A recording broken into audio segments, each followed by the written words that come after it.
Hello guys and welcome back. There's something that's been bothering me since my childhood back in the late 90s. Why were the back sprites of Pokemon in Gen 1 so bad?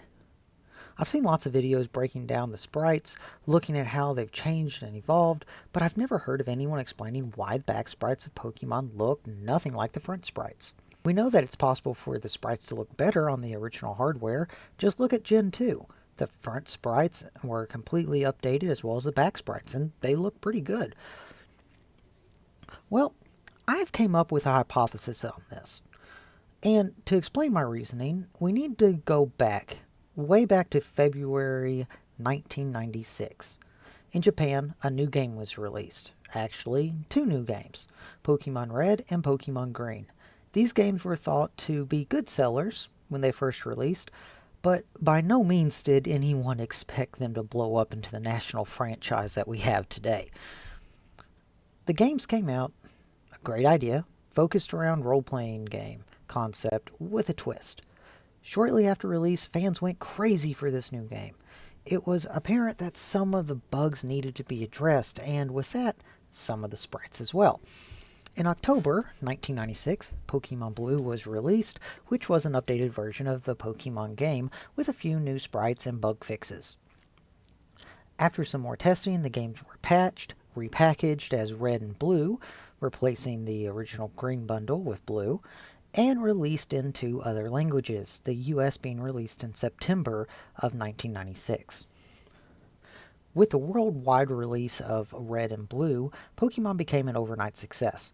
Later, after the anime adaptation was created and became a huge success, another update was released, Pokemon Yellow. Meant to be an adaptation of the games focused around the TV show, which would make it a game focused on itself. Anyway, I digress. Pokemon Yellow also came with updates. Front sprites were updated, graphics were improved, or so they claimed, and some slight modifications to the gameplay was added. You may have noticed something in my explanation. When I mentioned sprites being updated, which happened 3 times in total for Gen 1, they were always the front sprites.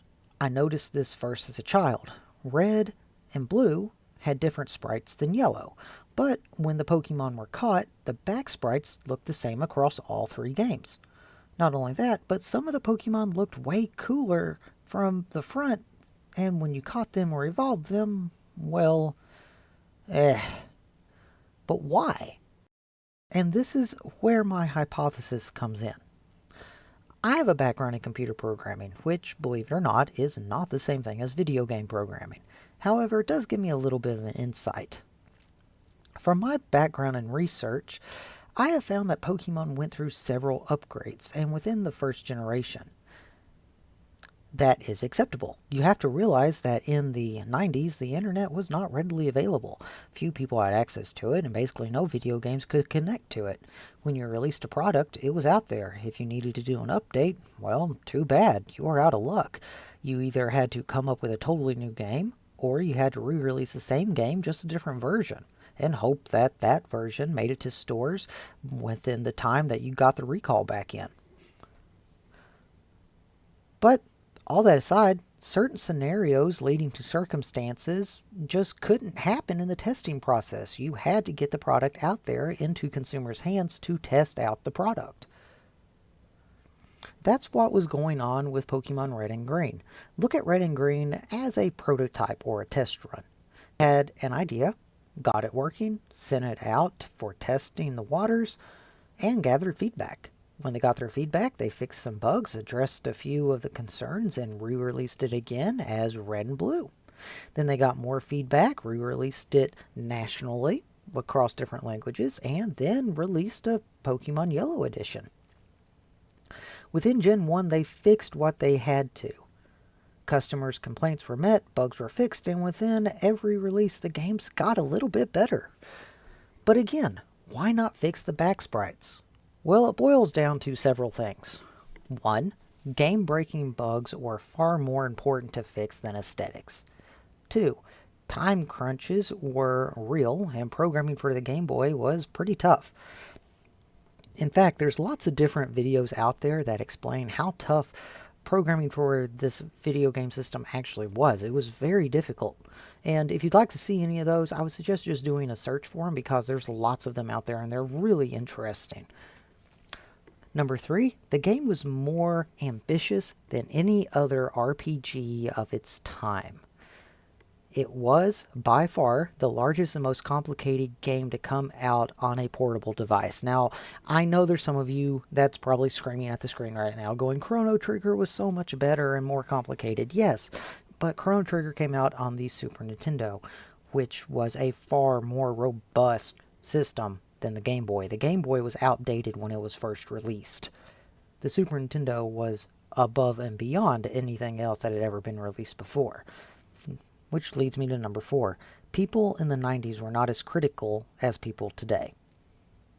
Let me drive this home to you. Today, if a video game is released and it doesn't have the best graphics in the world, or it doesn't have full render across the entire screen, or it doesn't have complete 3D animations with 60 frames per second, then people throw an absolute fit.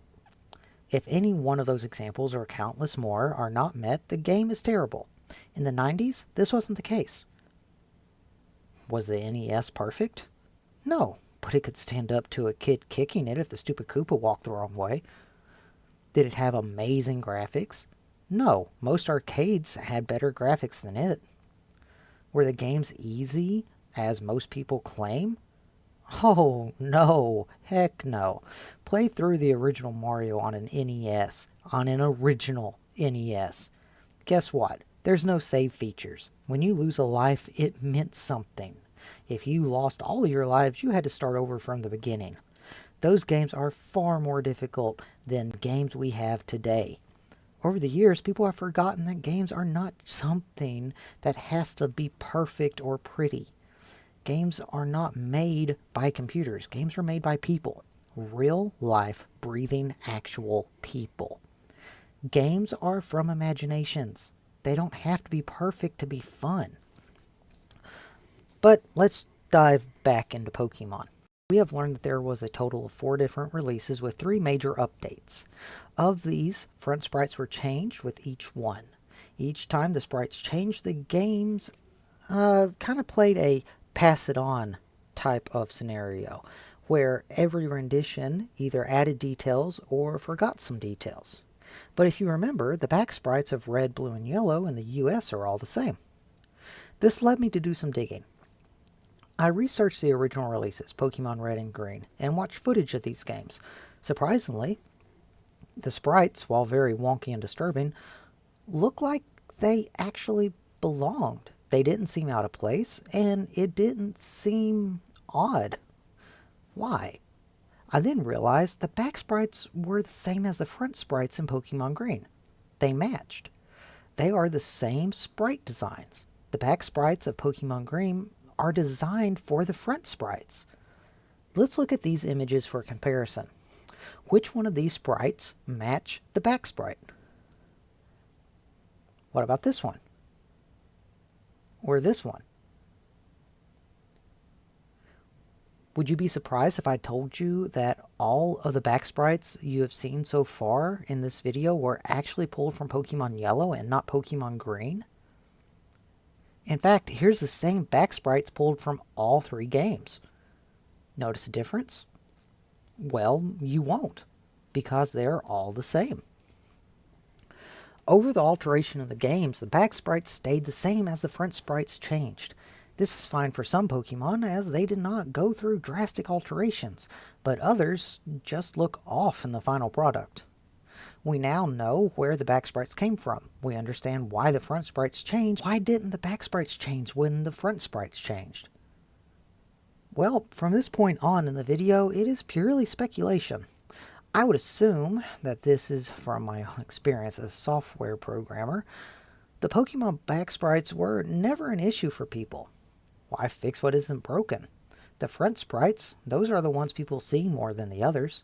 Throughout a single playthrough, you might see 6 to 36 back sprites. This is taken into account. You probably keep 1 to 6 Pokemon, and they do evolve. But you will end up seeing anywhere from 100 to 150 front sprites. This makes more sense to focus on what people are going to see more and less on what people are going to see less. Besides that, the back sprites, for most Pokemon, still somewhat resemble the front sprites, and as long as they are still unique, it would be okay. Remember, this is a 90s game for 90s kids. 90s kids were far more forgiving on details as modern day gamers. And there you have it. The reason why Pokemon back sprites look totally different than the front sprites is because they are still the original sprites from the original first release. If you enjoyed this video, please give me a thumbs up, and if there is something that you would like to tell me, or something I forgot, leave a comment down below. If you enjoyed this video and would like to see more, consider following me. Thank you all for everything. Thank you very much, and have a great day.